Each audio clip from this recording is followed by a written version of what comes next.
Saúde a igreja com a graça e a paz do nosso Senhor e Salvador Jesus Cristo.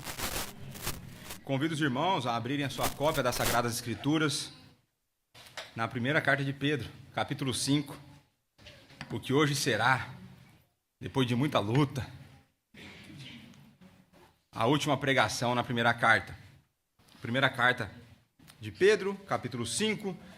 Eu lerei dos versos de 5 a 14. Os irmãos acompanhem atentamente a leitura, que hoje o ritmo vai ser, eu acredito que frenético. Tá bom? Então vamos lá. Está escrito assim na palavra do Senhor. Rogo igualmente aos jovens, sede submissos aos que são mais velhos.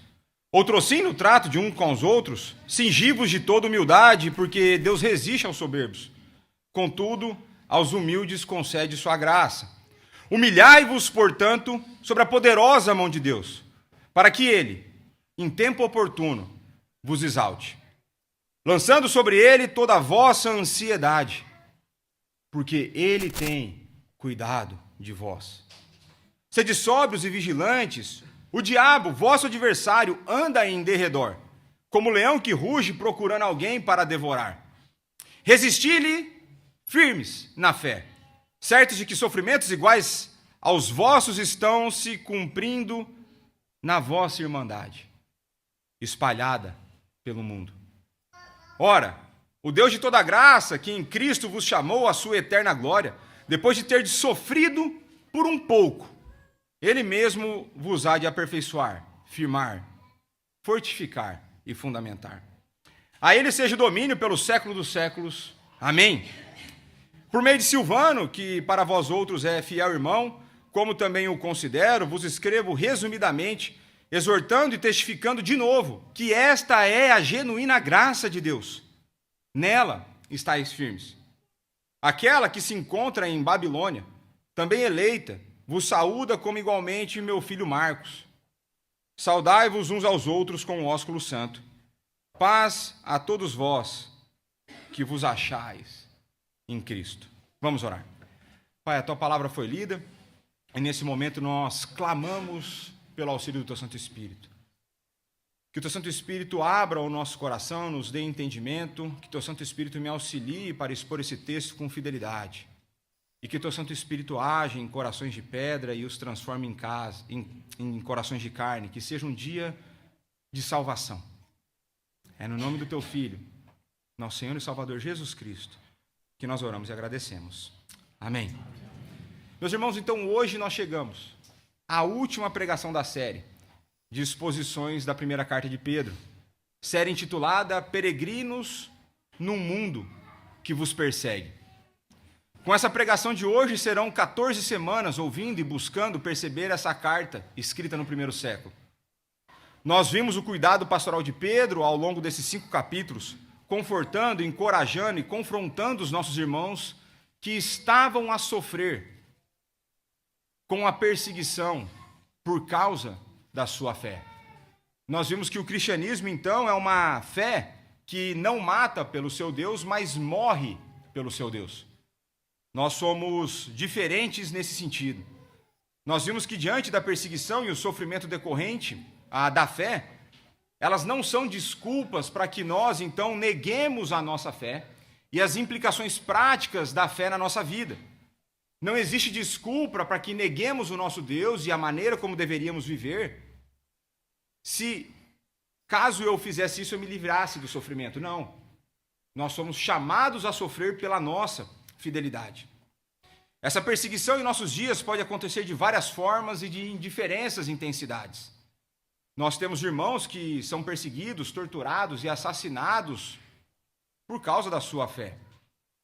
E caso você tenha interesse em descobrir mais sobre isso, a maneira como irmãos nossos têm sofrido debaixo de regimes ditatoriais, embaixo do Estado Islâmico e em coisas do tipo, basta você visitar o site Portas Abertas.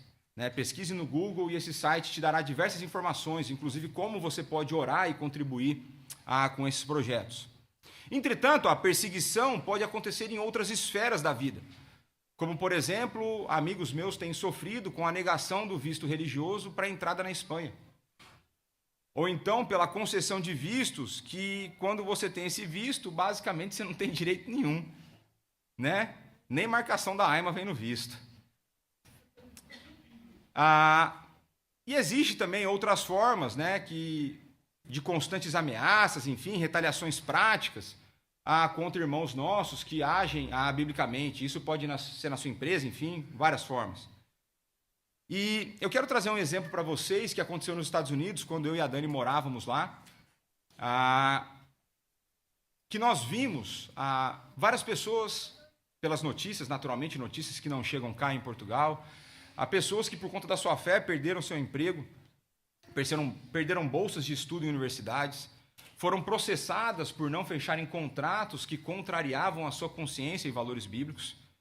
E um dos casos mais bizarros para mim foi de um senhor cristão, que diariamente ele ficava a orar e tentava convencer mulheres essas que entravam numa clínica de assassinato de pessoas não nascidas. Ele orava e tentava dissuadi-las da ideia de assassinarem os seus filhos. Ele, movido por convicções bíblicas e pelo amor ao próximo, desejava que as mães não se tornassem assassinas dos seus próprios filhos. Entretanto, para a atual administração dos Estados Unidos, isso é uma terrível ofensa. Um senhor idoso, sentado à frente de uma clínica de assassinatos, orar publicamente é uma terrível ofensa, terrível a tal ponto, um crime que precisa ser combatido, que a casa desse senhor foi invadida pelo FBI e pela SWAT, em que ele teve as suas coisas reviradas e tentativa de criação de crimes nos quais ele poderia estar envolvido, para que então esse homem eles estavam a tentar encarcerá-lo. Isso aconteceu simplesmente na região que a gente morava, poucos quilômetros, ou como dizem os americanos, poucas milhas de onde da nossa morada. E o crime desse senhor era orar publicamente, na rua, para que pessoas não assassinassem outras pessoas. A única coisa que esse senhor fazia era conversar com pessoas e tentar mostrar biblicamente o absurdo que elas estavam a cometer. Você consegue perceber a inversão de valores? Vocês conseguem ver como o mundo hoje, e não é de hoje, mas a maneira como as loucuras do nosso tempo se manifestam?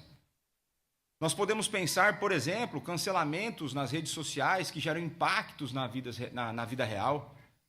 Nós podemos pensar em pessoas que são perseguidas por pregar o evangelho, por não ceder a imposições satânicas praticadas na nossa cultura. Chegamos à conclusão, ao longo do tempo, que a perseguição ela não é uma possibilidade. A perseguição para crentes fiéis é uma questão de tempo. A pergunta não é se seremos perseguidos, mas sim quando a perseguição baterá na nossa porta. Essa perseguição não necessariamente incluirá tortura e martírio, mas ela poderá ocorrer através de perdas de direitos, encarceramento, perda de emprego, uma promoção não conseguida e assim por diante. Pedro nos mostrou que essa vida que devemos viver, ela começa, ela nasce, ela surge através de uma semente incorruptível. Essa semente incorruptível é a palavra de Deus, é a revelação especial de Deus, é a maneira como Ele vem até nós e se revela a nós. Nós vemos através da palavra, e é somente através da palavra que nós podemos aprender sobre Jesus Cristo. É na palavra que nós vemos o amor de Deus Pai, demonstrado no envio da encarnação do Filho, a perfeita obediência do Filho, a sua morte, a sua ressurreição, a sua ascensão e o seu governo soberano à destra de Deus Pai. Essa compreensão só acontece porque Pai e Filho então nos enviam o Espírito, que reside em nós, que habita em nós e que está a fazer a boa obra em nós, que abre o nosso coração para que possamos entender as Sagradas Escrituras. Vimos que por sermos salvos, nós devemos, é uma obrigação, não é uma opção, buscar viver uma vida de santidade que resultará numa vida de amor aos nossos irmãos. E que unidos com os nossos irmãos, nós somos uma casa espiritual de Deus, nós somos o templo erigido no Novo Testamento. Nós também aprendemos que nós precisamos manter um procedimento exemplar diante dos incrédulos que nos acusam, que nos difamam e que nos perseguem. Devemos nos sujeitar às autoridades, mesmo em meio às perseguições, mesmo em meio às loucuras. Nós devemos estar submissos a essas autoridades, desde que elas não nos obriguem a fazer coisas contrárias ao nosso Deus. Vimos que servos, escravos, deveriam ser submissos aos seus senhores, que as mulheres deveriam ser submissas ao seu marido, que a beleza feminina surge de um coração piedoso. Nós vimos que os maridos devem viver de forma compreensiva com a sua esposa, separando tempo para ouvi-la, conhecendo em suas necessidades, para que então eles as tratem com dignidade nas suas fragilidades. Vimos que o grande fundamento, o grande exemplo e a capacitação para essa forma de viver em santidade vem do próprio Jesus Cristo, aquele que sofreu em nosso lugar, aquele que sofreu injustamente para que nós pudéssemos viver como justos. Vimos a importância de sofrermos injustamente e calados por conta da nossa fé. Vimos como devemos nos relacionar com os nossos irmãos na igreja, amando, perdoando, sendo hospitaleiros sem murmuração, servindo uns aos outros conforme os dons que recebemos. Pois é assim que a multiforme graça de Deus se manifesta na igreja e se mostra para o mundo. Vimos que apesar da certeza do sofrimento, que esse sofrimento é glorioso, pois somos coparticipantes do sofrimento de Cristo e também o seremos da sua glória. E essa glória que há de ser revelada na sua segunda e definitiva vinda. Na semana passada, nós vimos parte da profundidade do ofício do presbítero e a grande responsabilidade que recai sobre os ombros desses homens, sobre aqueles que os elegem e sobre aqueles que exercem. Isso porque os presbíteros são homens de Deus, que recebem dele responsabilidades pesadas e até assustadoras. Deus os chama para dar expressão humana ao coração, aos olhos e às mãos do bom pastor Jesus Cristo, no cuidado diário do seu rebanho. Então chegamos na última sessão da carta. Eu não sei se você gosta de séries e filmes de ação e de espionagem, eu gosto bastante. E uma das coisas que eu gosto é que é quase sempre a mesma coisa, né? Vocês sabem que eu não sou muito criativo. Mas vai chegar um momento no filme em que o ator principal vai fazer algo mirabolante. Alguns filmes são chamados Missão Impossível, não é à toa. Em que alguma pessoa vai tentar dar as últimas instruções para passar todo o planeamento, para ver se ele não vai falhar naquilo que ele precisa fazer. É aquela última revisão. É aquela conversa meio que correndo em que o ator principal precisa sair para fazer e salvar o planeta, salvar as pessoas e tudo mais. Temos aqui um ponto de contato, a gente pode conversar sobre isso, o tanto que a gente gosta de heróis que salvam vidas. Por que será que Deus nos criou assim? E me parece que essa é a sensação que eu tenho nesses últimos versos da carta de Pedro. Parece que Pedro dá um resumo, como diria no interior, um resumo bem resumido, em que vários assuntos são tratados e eles não parecem estar tão conectados. Mas me parece dar aquela última recapitulação de como nós deveríamos viver. Né? Então Pedro faz uma coletânea de instruções, de ordenanças, e as fundamenta para que os cristãos possam ousar viver uma vida de santidade como peregrino no mundo que os persegue. Então o título hoje, como é do meu feitio, bastante criativo, Instruções Finais e Encorajamento. É esse o título da pregação de hoje, Instruções Finais e Encorajamento. Então no verso 5a diz, rogo igualmente aos jovens, sede submissos aos que são mais velhos. Então Pedro, após se dirigir aos presbíteros, ele se volta para os jovens dentro da igreja. E aqui a palavra traduzida por mais velhos é a mesma palavra traduzida por presbítero nos versos anteriores. E aí a gente precisa tomar uma decisão interpretativa. Qual é a melhor interpretação para essa palavra? São os jovens se sujeitando aos mais velhos ou os jovens se sujeitando aos presbíteros? E eu acredito que por conta do contexto, A palavra aqui deveria ser traduzida como presbíteros, ficando: rogo igualmente aos jovens, sedes submissos aos presbíteros. Olhem para mim e para o conselho e sejam submissos. As principais dificuldades, e basicamente ali são duas que são levantadas por alguns comentaristas, é que quando você olha essa tradução presbíteros e jovens, parece não existir o contraste proposto pela palavra. E a outra dificuldade é o porquê que Pedro pediria, por exemplo, só para os jovens se submeterem aos presbíteros e não toda a igreja. Mas são perguntas honestas, como diria um amigo meu, sinceras, honestas e válidas. E eu creio que a gente consegue responder de maneira bastante tranquila esses dois questionamentos para sustentar a nossa tradução. Eu falo nossa porque eu estou seguindo vários outros, A primeira é que o contraste está implícito no ofício. O que eu quero dizer com isso? É que, normalmente, condições normais de temperatura e pressão, é esperado que os presbíteros sejam mais velhos. A exceção é quando você tem presbíteros jovens. Essa não é a regra, essa é a exceção. Apesar de ser possível, e preste atenção nisso, porque muitas vezes as características esperadas na vida de um presbítero é mais comum em pessoas mais velhas. Apesar de ser possível, maturidade de vida, sabedoria e domínio próprio não são normalmente encontrados em jovens. É mais difícil de se encontrar. Pode ser? Pode. Deus tem poder para fazer isso. Mas é mais comum você encontrar velhos mais sábios, velhos com experiência de vida, portanto mais maduros. É mais comum, Mas Deus, no seu querer e na sua providência, escolheu que vocês tivessem 2 presbíteros jovens e 2 mais velhos.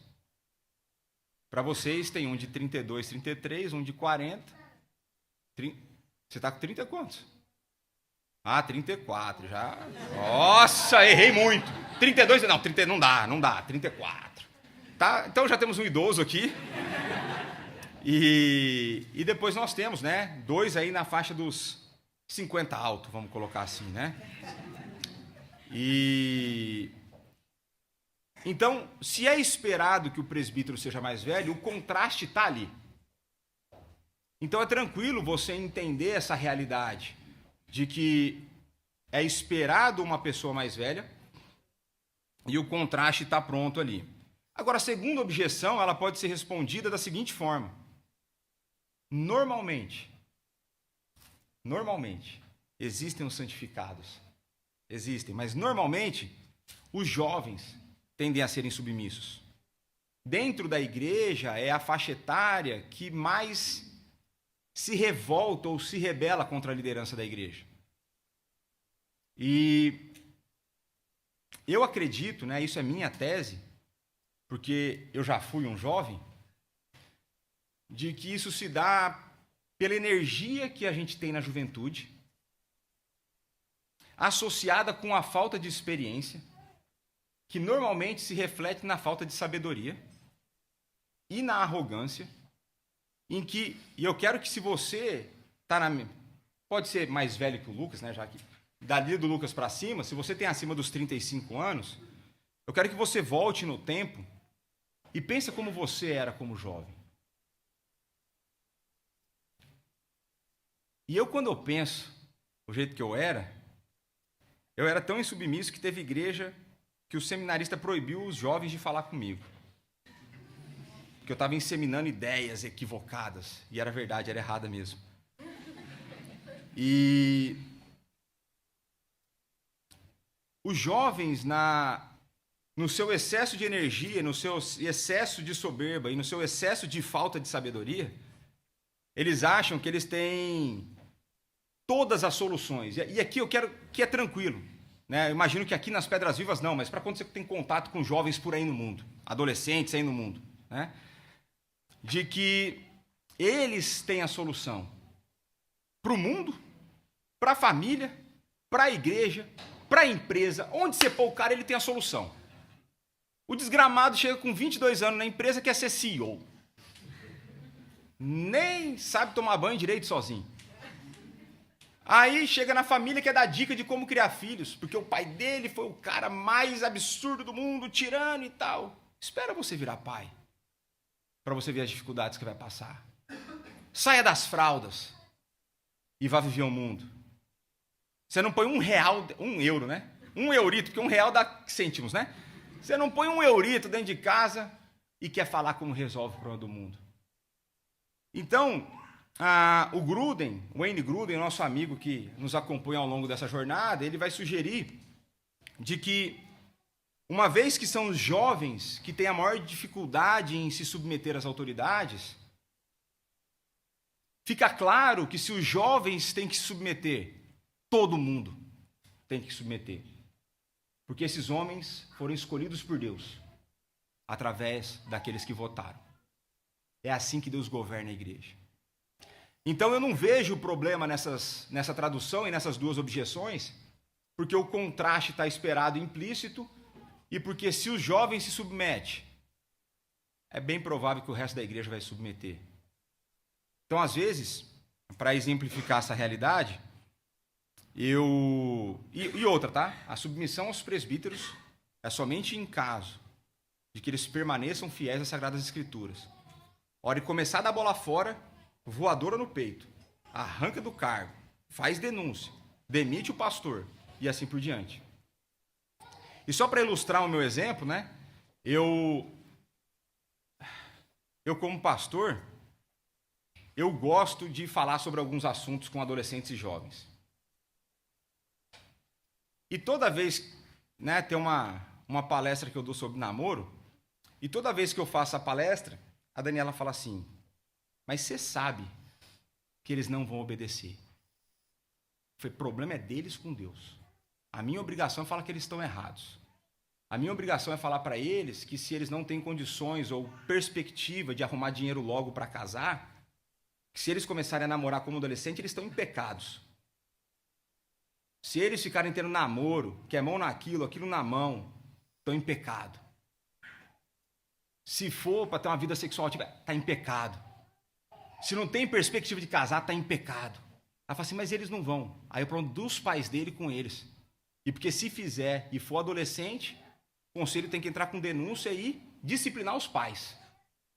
É assim que funciona na igreja presbiteriana, de acordo com as Sagradas Escrituras. Por quê? Porque você ensina, e a desgrama está lá. O jovem, o adolescente querendo ter a solução para o mundo. Mas é parte do nosso ofício. E por isso que eu faço com coração amoroso. Certo? Só dei uma extravasada aqui, mas é em amor. Né? É em amor. Parecendo Tropa de Elite, né? Em amor. E eu creio ser bastante interessante, né? Agora voltando aqui rapidamente para o texto, depois do exemplo, a maneira como Deus se revela e a maneira como Ele mostra para nós algumas realidades. Veja que a submissão aos presbíteros vem logo após o peso sobre os presbíteros. Vocês se submetam a homens que têm essa responsabilidade, a homens que derramam o seu coração para cuidar do povo. Então, depois leia com calma e veja a descrição. Fala assim, eu quero me submeter a esse cara. Se é isso que ele faz na vida, eu quero me submeter a ele. Então, eu acho maravilhoso a sabedoria de Deus na maneira como ele se revela. E aí o texto continua. Outrossim, no trato uns com os outros, cingivos de toda humildade, porque Deus resiste aos soberbos, contudo aos humildes concede a sua graça. No final do seu discurso, Pedro avança para introduzir uma outra diretriz geral de convívio na igreja. Pedro ordena a maneira como deveríamos tratar uns aos outros. O cristão deve revestir-se de humildade. Parafraseando um teólogo, ele diz, um cristão orgulhoso, um cristão arrogante, é tão incoerente quanto um diabo humilde. A humildade é característica essencial na vida cristã. Devemos diariamente clamar para que Deus coloque humildade em nosso coração, para que Deus nos revista dessa humildade, porque não é a nossa inclinação natural. E o termo humildade vai falar de uma atitude que coloca os outros em primeiro lugar, que pensa no desejo dos outros, nas necessidades, nas ideias dos outros, como sendo mais dignas de atenção que a sua. Eu não consigo, é que é difícil para mim. que eu olho para ver e falo assim, meu, esse cara é bem limitado, não é possível que a ideia dela é melhor que a minha. Às vezes eu tenho isso. Não é fácil. E aí Filipenses 2, 3 e 4 vai dizer, nada façais por rivalidade ou vanglória, mas por humildade, considerando uns aos outros superiores. E a razão apresentada por Pedro para que nós vivamos de uma forma humilde, nos considerando uns superiores aos outros, é de que Deus resiste aos soberbos. Deus resiste aos arrogantes, mas Ele concede graça aos humildes. O soberbo é aquele que deposita sua confiança nas suas próprias capacidades, como se elas não procedessem de Deus. Enquanto os humildes reconhecem a sua incapacidade, reconhecem quaisquer capacidades que eles possuem são oriundas de Deus, e, portanto, aquele que consegue, e reconhece a sua condição de dependência de Deus. E, por isso, ele reveste-se de humildade. Se você está diante de Deus sabendo que você nada tem de bom, que não tenha sido Ele que tenha te dado, nada você pode clamar ou exigir diante dEle, porque Ele te deu. E se Deus resiste aos soberbos, mas dá graça aos humildes, humilhai-vos, portanto, sobre a poderosa mão de Deus, para que Ele, em tempo oportuno, vos exalte, lançando sobre Ele toda a vossa ansiedade, porque Ele tem cuidado de vós. A humildade se manifesta na vida cristã quando nós nos humilhamos, quando nós nos prostramos, quando nós nos colocamos diante de Deus sem qualquer argumento de mérito, com o coração aberto, clamando por ajuda, porque nós somos incapazes. Nós somos incapazes de nos salvar, nós somos incapazes de viver uma vida de santidade, nós somos incapazes de tomar qualquer decisão boa se Ele não nos der as condições. Aquele que se humilha diante de Deus, aquele que se coloca debaixo da mão de Deus, sabe que sem Ele não há possibilidade de vida cristã digna. É quando nós nos colocamos diante de Deus, despidos de qualquer senso de autossuficiência, clamando por auxílio, por graça e por misericórdia. É quando nós reconhecemos que nós somos fracos e que na nossa fraqueza a força dele pode ser mais vista. E será assim que no tempo oportuno, na segunda e definitiva vinda de Jesus Cristo, Ele nos exaltará. Será lá em que nós teremos a convicção, e ficará ainda mais claro para nós, que não existe qualquer possibilidade de mérito diante daquele que me salvou.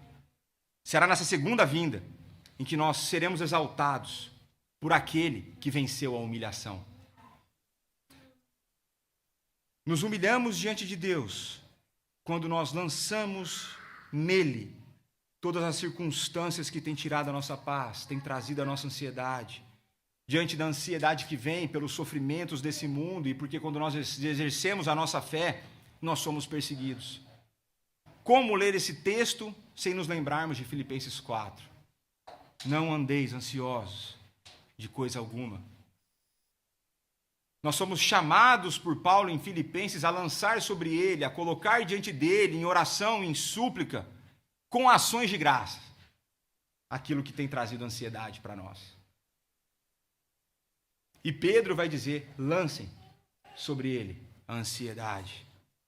Então o Wayne Grudem vai comentar, é confiar a vida a Deus, mesmo em meio ao sofrimento e à perseguição, sujeitando-se, subordinando-se à vontade divina, mesmo quando essa vontade envolve sofrimento nas mãos de contemporâneos não cristãos. Porque o cuidado amoroso de Deus é garantido e, portanto, a esperança de vindicação e exaltação, no final, é certa. Não importa o sofrimento, o que importa é o prêmio que está prometido. O destino de Cristo, sofrendo, sendo crucificado e agora exaltado, é, portanto, tanto o padrão de atividade quanto o fundamento da nossa fé. É porque Ele passou por essa vida dessa forma, nós, os seus seguidores, somos chamados a viver o mesmo tipo de vida. Mas não só apenas chamados a viver o mesmo tipo de vida, mas temos a certeza que o tipo de vida que Ele viveu nos garante a possibilidade de viver essa vida. É porque Ele morreu e obedeceu em nosso lugar e enviou o Santo Espírito que nós temos auxílio presente na hora da tribulação. Nós temos aquele que se compadece de nós, porque ele sofreu como nós. E ele nos auxilia em todo o tempo. Ele intercede diante do Pai em todo o tempo. E por essa razão, então, os cristãos podem e devem aceitar a humilhação pelo sofrimento por forças seculares, sabendo que o nosso futuro está garantido, porque Deus não nos rejeitou. Esse é um sinal do seu favor, porque Ele fez isso com o seu próprio Filho. A razão pela qual nós podemos lançar a nossa ansiedade sobre Ele é porque Ele tem cuidado de nós. Se nós pararmos para olhar para a nossa vida, mesmo em meio às mais diversas dificuldades, e eu não sei quantos aqui estão a sofrer de fato pela sua fé, mas até a respeito de outras circunstâncias, à parte do sofrimento por conta da fé, eu te convido a pensar e ver a maneira como Deus, com a sua poderosa mão, tem cuidado de você. A maneira como Ele tem te capacitado, como Ele tem te protegido, como Ele tem te dado força na sua fraqueza, nos dias de desânimo Ele tem te animado. Seja através do irmão, seja através do texto bíblico, seja no momento de oração. Veja que a poderosa mão de Deus tem cuidado de vós. E além de lançarmos sobre Deus a nossa ansiedade, Pedro ordena: sede sóbrios e vigilantes. O diabo, vosso adversário, anda em derredor, como leão que ruge, procurando alguém para devorar. Resistirem firmes na fé, certos de que sofrimentos iguais aos vossos estão se cumprindo na vossa irmandade, espalhada pelo mundo. E esses dois versos, eles trazem alguns pontos bastante importantes para a nossa fé. Um dos pontos é: existe uma postura necessária. Sede sóbrios e vigilantes. Por quê? Porque existe um inimigo incansável. O diabo, vosso adversário, anda em derredor, como leão que ruge procurando alguém para devorar. Existe um inimigo que quer destruir a sua vida, mas que ele não tem poder para isso, é outra história. Mas existe o tempo todo a te atazanar. A outra verdade, e que essa é confortante, é possível enfrentá-lo. Diferente do imaginário coletivo evangélico, eu vou falar sobre isso. E o quarto, nós não somos os detentores dos direitos de perseguição. Pedro fala: não fica achando que vocês são mais vítimas que os outros. Isto está a se cumprir na vossa irmandade espalhada pelo mundo. Para de reclamar e achar que você é o maior sofredor de todos. Não é assim que funciona o jogo. Não é assim que funciona o jogo. Mas vamos seguir. Então, eu já falei sobre a sobriedade e a vigilância em outra pregação. Essa ideia de nós estarmos no estado contrário da embriaguez. Talvez seja mais a postura de um soldado em meia guerra, atento um tempo todo. Qualquer barulho ele está pronto para atirar, qualquer barulho ele está pronto para atacar. Qualquer coisa no horizonte ele consegue ver, porque ele sabe o inimigo que ele tem. E a ideia importante aqui desse texto é que nós precisamos, e aqui essa é uma das grandes falhas dos presbiterianos. A gente entende, a princípio, tão bem a soberania de Deus e a graça divina, que a gente tende a se esquecer das realidades espirituais e dos riscos que elas podem trazer para a nossa vida se nós não estivermos atentos. Pedro nos deixa claro que existe sim Satanás, que existe sim o inimigo da nossa alma, aquele que quer nos destruir. E ele existe e ele trabalha, mais do que muito crente, mais que a maioria dos crentes. Ele é incansável.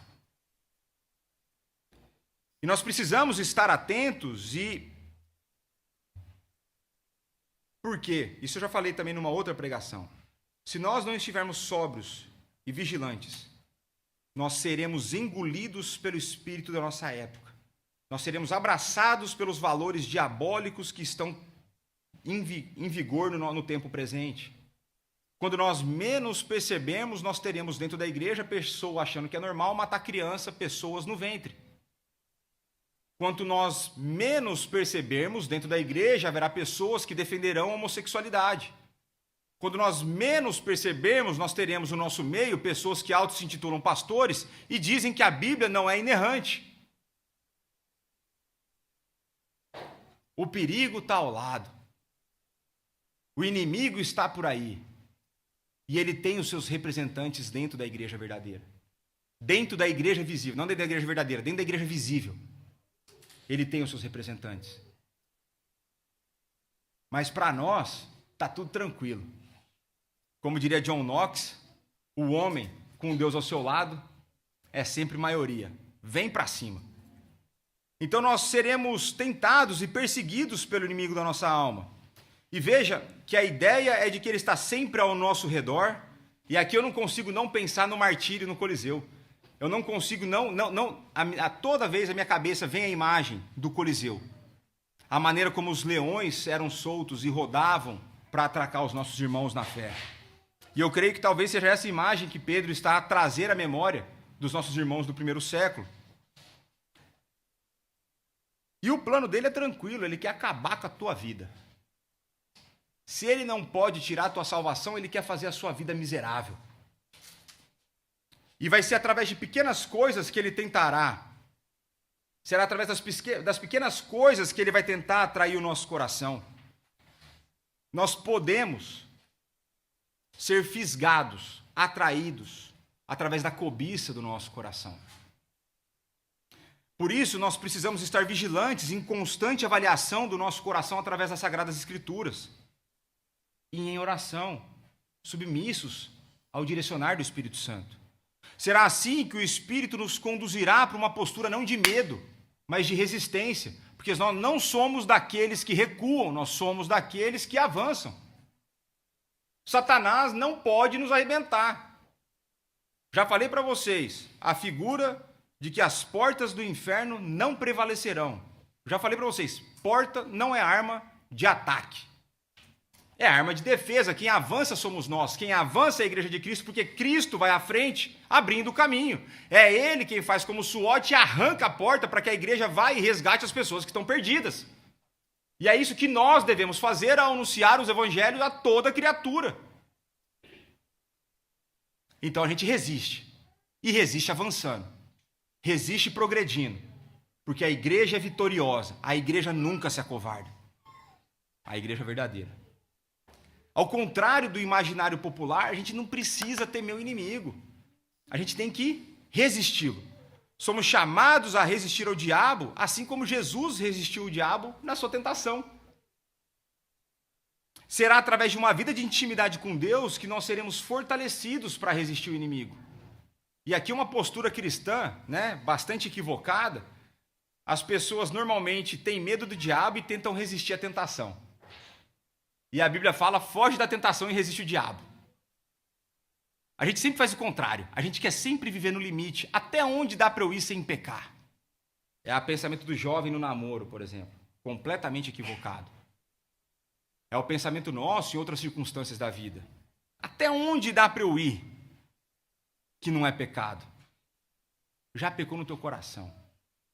É igual quando Pedro pergunta a Jesus, quantas vezes devo perdoar meu irmão? Ele fala, 70 vezes 7.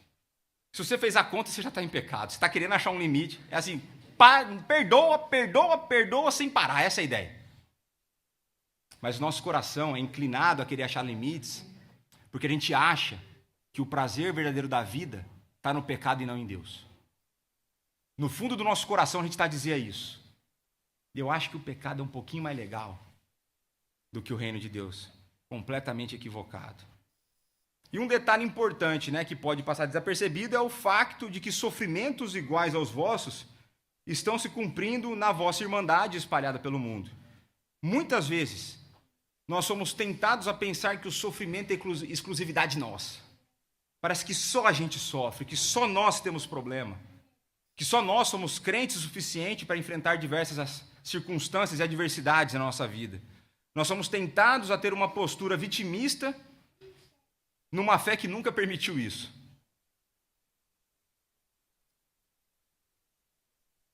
Então Pedro deixa claro que o sofrimento é uma experiência universal. Essa é uma experiência universal do reino de Deus. O sofrimento. Ora, o Deus de toda graça, que em Cristo vos chamou à sua eterna glória, depois de terdes sofrido por um pouco, Ele mesmo vos há de aperfeiçoar, firmar, fortificar e fundamentar. A Ele seja o domínio pelo século dos séculos. Amém.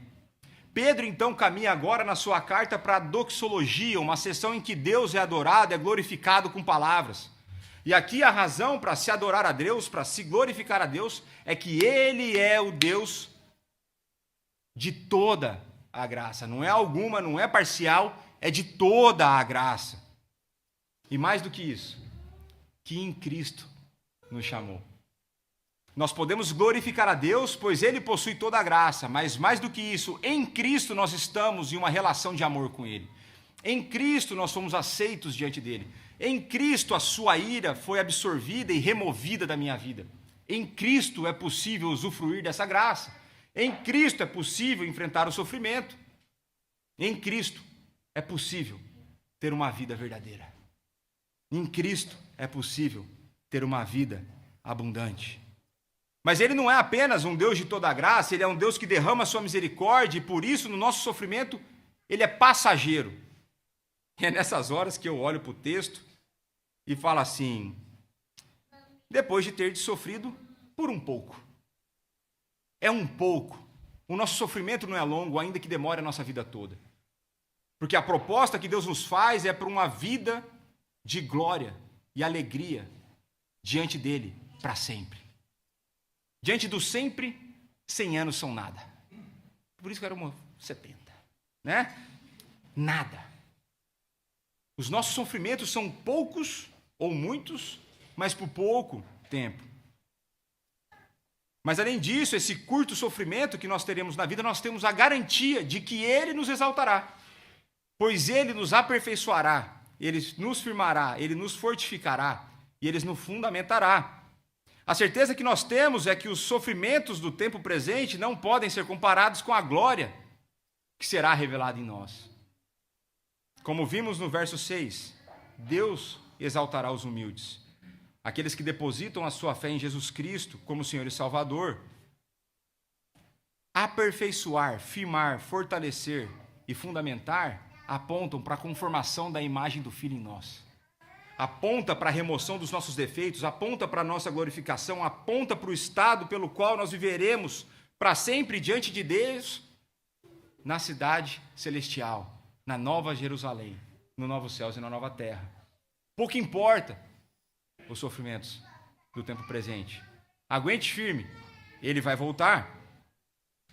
Por isso, a Ele seja o domínio pelo século dos séculos. Amém. Por meio de Silvano, que para vós outros é fiel irmão, como também o considero, vos escrevo resumidamente, exortando e testificando, de novo, que esta é a genuína graça de Deus. Nela estai firmes. Aquela que se encontra em Babilônia, também eleita, vos saúda, como igualmente meu filho Marcos. Saudai-vos uns aos outros com um ósculo de amor. Paz a todos vós que vos achais em Cristo. Pedro, então, faz os cumprimentos finais, deixando para nós aqui um registro histórico importante de que Silvano, se não me engano, também conhecido como Silas, nos escritos de Lucas, é ele, então, o portador da carta de Pedro para as igrejas. Os comentaristas vão dizer que não tem nenhuma definição de nomes das igrejas que recebem, mostrando que essa era uma carta circular, que circulava, então, por toda a igreja espalhada diante da perseguição. Ele é um fiel irmão. Eu gosto de Pedro, que ele falou, que ele escreveu resumidamente, é fato, 5 capítulos. Mas com Pedro nada é sem intensidade. São 5 capítulos de coisa prática para o tempo todo, 5 capítulos que renderam 14 semanas. E ele fala que ele escreve resumidamente para exortar, para testificar, ou seja, para dar o exemplo, de novo, de que esta é a genuína graça de Deus. Que a vida de sofrimento por conta da fé é a genuína graça de Deus. É quando nós podemos, então, em alguma intensidade experimentar isso, nós estamos sendo abençoados de maneira especial. E mais do que isso, nela vocês estão firmes. É nela que nós podemos caminhar, é nela que nós podemos enfrentar as dificuldades, é nela que nós resistimos ao diabo, é nela que nós lutamos contra a tentação, é nelas em que nós somos feitos corajosos para viver no mundo que nos oprime e nos persegue. É nela. E aí, no verso 13, né, aquele que se encontra em Babilônia. Parece até que ele morava em Portugal, né? Em Babilônia. E também eleita. E ela vos saúda. A ideia aqui é de que Pedro está a apontar a igreja que estava em Roma. Então, Babilônia, no final do século I, ou meio ali do século I, segunda metade, é a metáfora utilizada para se referir a Roma por conta da perseguição. Ao invés de dar a sua localização, né, vamos dar coordenada GPS para os torturadores, né? Ele evitou isso aí, né? Tem sabedoria nisso, estratégia. Mas é a forma como se referenciava então a Roma, né? Babilônia sempre foi um sinal, um nome que apontava para um lugar de terríveis pecados. E a igreja em Babilônia, a igreja em Roma, também vos saúda. Não sou só eu, Pedro. Existe uma igreja aqui do outro lado que também sofre como vocês e que também está mandando encorajamento para vocês. Aguenta firme que um dia nós vamos estar todo mundo junto.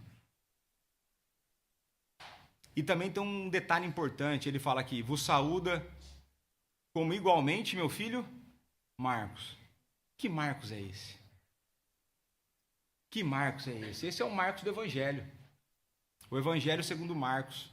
Por isso, nós entendemos que esse é o Evangelho com a perspectiva de Pedro. E faz sentido, né? Porque é o Evangelho mais curto. Pedro acelerado, mas ao mesmo tempo, todas as histórias em Pedro são mais longas do que os outros. Intenso. Pedro é intenso. Não é à toa que eu gosto dele, né? E esse Marcos é o tal do Marcos que fez da briga lá com Barnabé e Paulo. Lembra da divisão da viagem missionária? Barnabé que leva Marcos, mas não, Paulo falou, esse cara aí tá fora, meu, você é meio fraco, tal. Tem a briga, eles se separam, mas a beleza do evangelho é que há perdão. Paulo, no final de vida, preso, escreve falando, manda-me Marcos, que ele me será útil. Então nós conseguimos ver os apóstolos vivendo aquilo que eles nos ordenam a viver. E aí, tem os adeptos aí, cada um com... Saudai-vos uns aos outros com o ósculo de amor. Né? A ideia é da gente se cumprimentar com o beijo santo dentro da igreja. Né? Paz a todos vós que se achar em Cristo. Essa é a promessa de que em Cristo a gente tem paz. Pedro conclui a sua carta com instruções finais e encorajamento. Diante das perseguições e dos sofrimentos por conta da fé, Pedro encoraja a igreja de Cristo a estreitar os laços internos para enfrentar as dificuldades internas. Seremos nós, como corpo de Cristo, unidos que partiremos para cima do inimigo. Será nós unidos como igreja que seremos usados por Deus para o avanço do evangelho em Portugal. Seremos nós unidos, nos amando e nos auxiliando, nos fortalecendo, nos suportando, que seremos usados por Deus para que almas se acheguem a Cristo, aqui em Portugal e no mundo. Ele nos chama à humildade como uma demonstração de amor, para que sejamos exaltados em Cristo. Ele nos convoca a nos humilharmos diante de Deus, reconhecendo a nossa total dependência da sua poderosa mão, para que o nosso coração experimente a libertação da ansiedade. Ele nos lembra que Deus tem cuidado de nós. Ainda reforça a existência da realidade espiritual e a importância de estarmos alertas para isso, não temendo ao diabo, mas sim resistindo a ele. É o Deus de toda a graça que nos chama para a sua eterna glória, através do servo sofredor. Pois certamente ele tomou sobre si as nossas enfermidades e as nossas dores levou sobre si. E nós o reputávamos por aflito, ferido de Deus e oprimido. Mas ele foi traspassado pelas nossas transgressões e moído pelas nossas iniquidades. O castigo que nos traz a paz estava sobre ele, e pelas suas pisaduras fomos sarados. Todos nós andávamos desgarrados como ovelhas. Cada um se desviava pelo caminho, mas o Senhor fez cair sobre ele a iniquidade de todos nós. Ele foi oprimido e humilhado, mas não abriu a boca. Como cordeiro foi levado ao matadouro, e como ovelha muda perante os seus tosqueadores, ele não abriu a boca. Por juízo opressor foi arrebatado, e de sua linhagem, quem dela cogitou? Porquanto foi cortado da terra dos viventes, por causa da transgressão do meu povo, ele foi ferido. Designaram-lhe a sepultura com os perversos, mas com o rico esteve na sua morte. Posto que nunca fez injustiça, nem dolo achou-se na sua boca. Todavia, ao Senhor agradou moê-lo, fazendo-o enfermar. Quando der ele a sua alma como oferta pelo pecado, verá a sua posteridade e prolongará os seus dias. E a vontade do Senhor prosperará nas suas mãos. Ele verá o fruto do penoso trabalho de sua alma e ficará satisfeito. O meu servo, o justo, com o seu conhecimento justificará muitos, porque as iniquidades deles levará sobre si. Por isso, eu lhes darei muitos como a sua parte, e com os poderosos repartirá ele despojo, porque derramou a sua alma na morte. Foi contado com os transgressores. Contudo, levou sobre si o pecado de muitos, e pelos transgressores intercedeu. Pedras vivas, nós somos o trabalho que traz alegria para Cristo. Que Deus nos conceda a graça de sermos peregrinos no mundo que nos persegue. Vamos orar. Pai, a tua palavra foi lida e exposta, e diante de ti nos colocamos em humildade, nos humilhamos diante da sua poderosa mão. Temos sido fracos, covardes, temos andado ansiosos e não temos buscado em ti refúgio. Temos nos acovardado no posicionamento acerca da nossa fé, temos vivido uma fé tímida fora dessas quatro paredes. Perdoa-nos, Senhor. Dá-nos da coragem do teu Santo Espírito. Faz de nós uma igreja que avança, uma igreja corajosa, uma igreja que, se necessário for, sofra por conta da fé. Dá-nos fidelidade, dá-nos amor uns aos outros, dá-nos que nos relacionemos em humildade uns com os outros. Dá-nos que sejamos submissos a quem devemos ser submissos. Dá-nos dessa graça verdadeira. Dá-nos do viver em intimidade com Cristo. Obrigado pelo servo sofredor, que levou na cruz a nossa iniquidade, que sofreu a pena do nosso pecado. Obrigado, Senhor. Obrigado pelo nosso Senhor e Salvador Jesus Cristo. E é no nome dele em que nós oramos e agradecemos. Amém.